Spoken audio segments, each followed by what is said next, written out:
The Raiders came out hot. They looked good last night against the Jags, and although we didn't get to see Derek Carr or Devontae Adams, we did see Josh Jacobs and rookie Zamir White, which now has us all itching for the real deal, the AFC West gauntlet. And so ESPN's FBI gives the Chargers the highest percentage chance to win the division. That's at 29%. The Chiefs, who have won 6 straight AFC West titles, enter with the third highest percentage chance, with a 26% chance to win the division. And so this is the funnest game we could play really all day, all night. We can anyone out there, who is going to win the AFC West? Jay, I'll go to you first. Who are you taking? Because really, guys, the last place team could still have 10 wins and not make the postseason. Who are you taking away? I really wish you didn't come to me on this one first because, I mean, look, nobody really knows. It could be the first place team, could be the last place team could be the first place team, right? I'm going with the best quarterback, and it's Justin Herbert. Oh, yeah, I'm doing it. I do it. Hey, there had to be a hot take at some point. We come 20 minutes. First of all, 20 minutes into the show. I admire the delivery. You knew what you was doing there. Justin Herbert is going to be the best quarterback this season. Look, Patrick Mahomes, when you look at the resume, clearly is ahead of Justin Herbert. Justin Herbert's new. He's new money. But when I look at this team, he has the capability to be the MVP. I think he's the odds-on favorite right now. So it's really not that crazy for me to say it. You look what that offense is. They got a great running game. They built that offensive line to protect their guy. It's on defense. That's where this group is going to be most improved. And you look at what they've got there. Let's go back to the Bears. Khalil Mack coming in there is going to be massive for this group. Joey Bosa, I think, leads the NFL in sacks this season. I'm going to go so far as to say that. And then you look at what they did to defend the run, because that's where the struggles really came with this group. And they brought in some bigger bodies, Sebastian Joseph Day, and you bring in Austin Johnson, and all of a sudden this group's better on third down. They're getting off the field. They're stopping the run. And Justin Herbert is going to be the best quarterback in the NFL this year. So for all those reasons, that's why I'm taking the Chargers.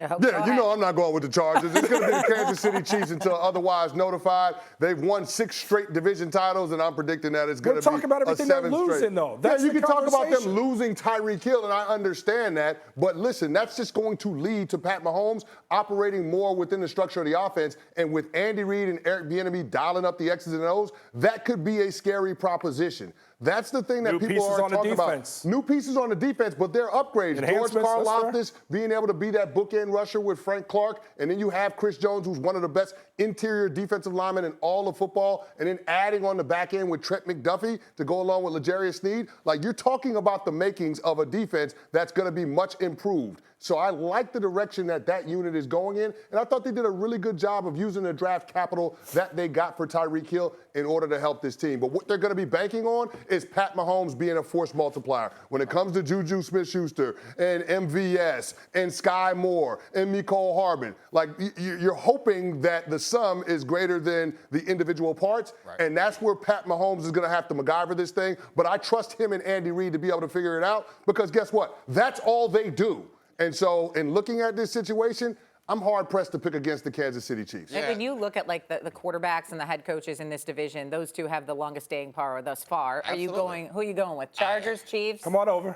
I'm coming to the Chargers because I picked the Chargers before this argument, but I got to be honest with you, Chris. I listened very carefully to everything you said, and you said some things in there that made me feel even more sure, because you said a word, hope. I hope. They are hoping that the sum is greater than the parts. And you also said that they are going to go out there with, you named some guys on defense that I think are going to be the answer, but you said 2 things that contradicted each other. You said you wanted Patrick Mahomes to play within the structure of the offense and then also be a force multiplier.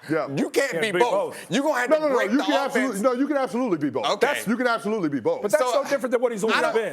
You can absolutely be both. I don't want to make my argument around arguing against the Chiefs, because that's a bad idea. The Chiefs are going to be good. Patrick Mahomes is very great. That's all going to be fine. But if you look at teams' timelines, this is the time when the Chiefs are in rebuild mode, so to speak. And for the Chargers, they are in win-now mode. They still have a quarterback under a rookie contract. They have an all-pro level left tackle under a rookie contract. They got possibly the best football player on their whole team. No one said his name yet. It's Derwin James under a rookie contract. Is he going to be available? I sure hope so. Is he going to be available?